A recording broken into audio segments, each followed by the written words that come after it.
بندوں پر جب اللہ کے کلام کا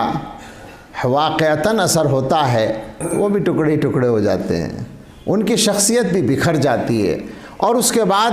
پورے طور سے ان کو بندگی کا احساس ہو جاتا ہے۔ اسلامی تاریخ کا ایک مشہور نام آپ حضرات نے پڑھا اور سنا ہوگا، بہت بڑے ولی اور بہت بڑے عالم اور محدث حضرت فضیل ابن عیاض رحمۃ اللہ علیہ،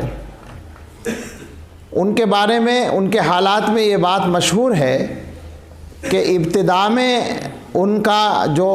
ماحول تھا یا کردار تھا وہ بالکل الگ تھا، وہ ڈاکو تھے باقاعدہ، بلکہ یوں کہیے کہ ڈاکوؤں کے سردار تھے، ان کا گینگ تھا، ان کا ایک گروپ تھا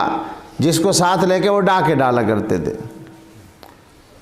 ان کی زندگی بدلنے کا جو واقعہ ہے وہ خود قرآن کی تاثیر کا واقعہ ہے۔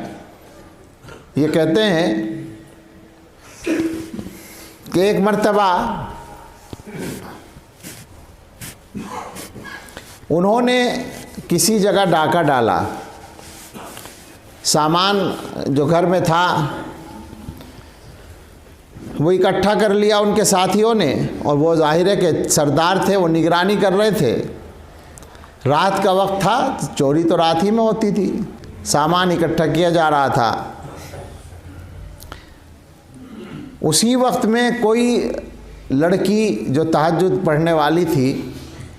وہ قرآن کی تلاوت کر رہی تھی، اسی گھر میں یا برابر کے گھر میں، اور اس کی آواز آ رہی تھی۔ اس کی تلاوت میں ایک آیت آئی، الم یأن للذین آمنوا ان تخشع قلوبهم لذکر اللہ وما نزل من الحق۔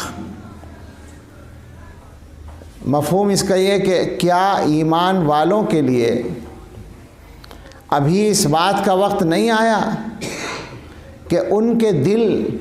اللہ کے ذکر سے، اللہ کی یاد کی وجہ سے جھک جائیں، لرز جائیں،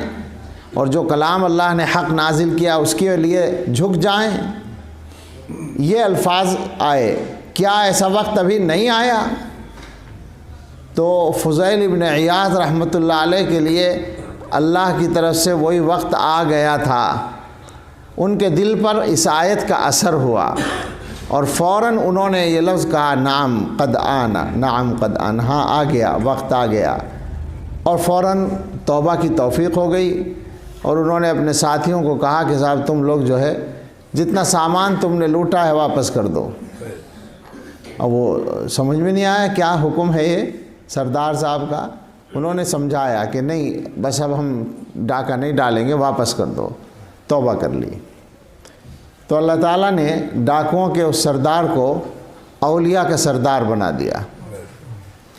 قرآن کی ایک آیت کی تاثیر، تو اللہ تعالیٰ نے فرمایا کہ اگر ہم یہ قرآن کسی پہاڑ پر نازل کرتے